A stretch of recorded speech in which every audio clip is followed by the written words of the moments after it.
पहले हाथीगांव में गमगीन माहौल। 12 नंबर हथीनी चुनचुनमाला की कल मौत हो गई थी और कुछ ही देर में पोस्टमार्टम किया जाएगा, अंतिम संस्कार भी होगा।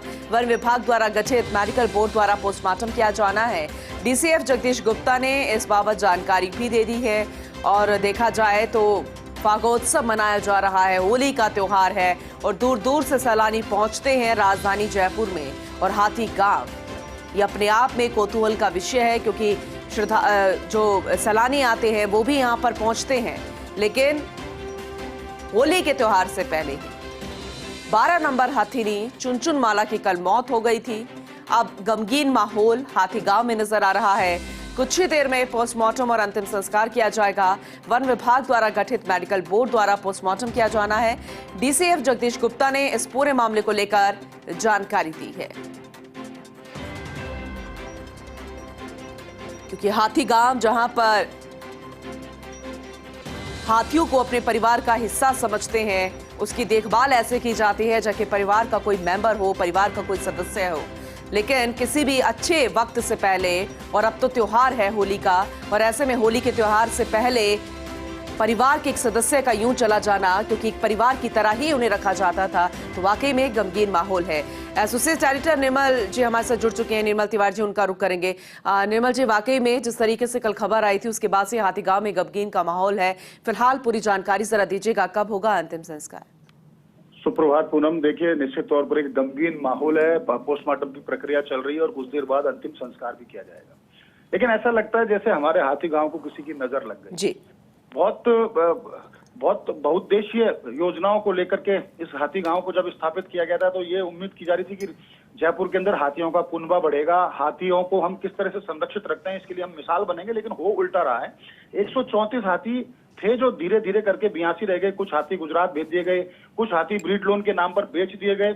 और अब स्थिति ये हो रही है कि हाथियों के साथ जो उन्हीं की महावत फैमिली है, उनका ट्रीटमेंट देने का जो तरीका है, निश्चित तौर पर वो हाथियों के लिए नुकसानदायक साबित हो रहा है। इधर वन विभाग की अनदेखी भी निश्चित तौर पर नुकसान पहुंचा रही है हाथियों को और हाथीगांव को। देखिए, 12 नंबर हथनी जो चुनचुनमाला है, इसकी कल मौत हो गई थी। लंबे समय से बीमार चल रही थी और वन विभाग लगातार इसकी सूचना छुपा रहा था। मीडिया कर्मी वहां पहुंच रहे, उनको अंदर नहीं जाने दिया जाता था। आखिरकार उसकी मौत हो गई।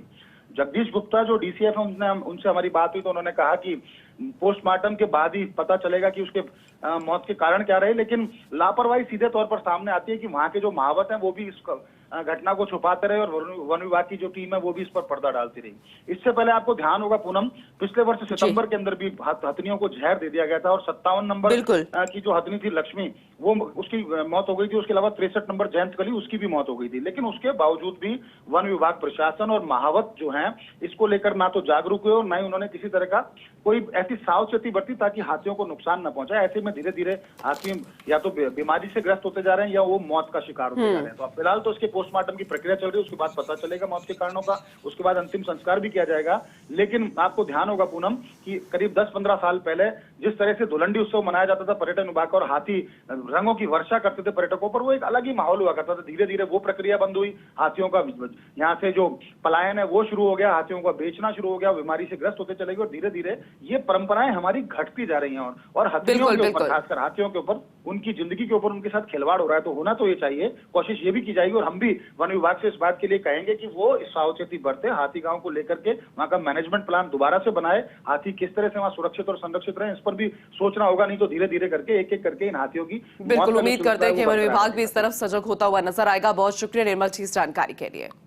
आपको ये जानकारी जरूर दे दें कि आपको तो पता ही है कि फर्स्ट इंडिया न्यूज अब अपने दर्शकों को बेहतर मनोरंजन उपलब्ध कराने के लिए लॉन्च कर चुका है first India plus entertainment OTT platform. और अब इसी ओटीटी प्लेटफॉर्म पर फर्स्ट इंडिया प्लस लेकर आया है संगीत की दुनिया का सबसे बड़ा talent Hunt show super singer plus Rajasthan. तो मनोरंजन का आनंद उठाने और अगर आप में है सिंगिंग का टैलेंट तो तैयार हो जाइए ऑनलाइन आवेदन करने के लिए। जी हां, अगर आपके पास एंड्रॉइड फोन है तो गूगल प्ले स्टोर पर जाइए और अगर आपके पास आईफोन है तो ऐप स्टोर पर जाकर ऐप को डाउनलोड करें। इस ऐप से आप अगर मनोरंजन का आनंद लेना चाहते हैं तो भरपूर मनोरंजन मिलेगा और अगर आप संगीत की दुनिया में मशहूर होना चाहते हैं तो इसका भी सुनहरा मौका आपके पास है, क्योंकि सुपर सिंगर प्लस राजस्थान के ऑडिशन आज से शुरू हो गए हैं। तो देरी किस बात की है, ऐप डाउनलोड करें और ऑनलाइन आवेदन करें। नमस्कार।